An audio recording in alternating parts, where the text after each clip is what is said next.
ମୁଁ ଡକ୍ଟର ସୀମାଞ୍ଚଳ ପ୍ରଧାନ, ପ୍ରାଧ୍ୟାପକ ଓଡ଼ିଆ ସାହିତ୍ୟ ସେବାନିବୃତ୍ତ, ନୂଆପଡ଼ା ଶ୍ରୀ ବାଲାଜୀ ମହାବିଦ୍ୟାଳୟ, ନୂଆପଡ଼ା, ଗଞ୍ଜାମ। ମୋ କବିତାର ଶୀର୍ଷକ ହେଲା ନଗଦ ଦିଅ ଜିନିଷ ନିଅ।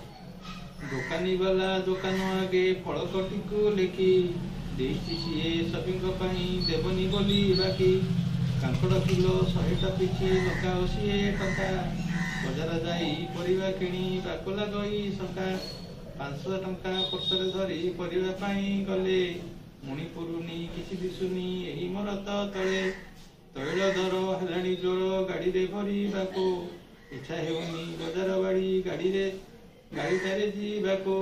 ପର ଉପରେ ନିର୍ଭର କଲେ ପାଇବା ଆମେ ଦୁଃଖ। ଏହି କଥାଟା ମିଛ ନୁହଁ ଅଟେ ନିରାଟ ସତ୍ୟ।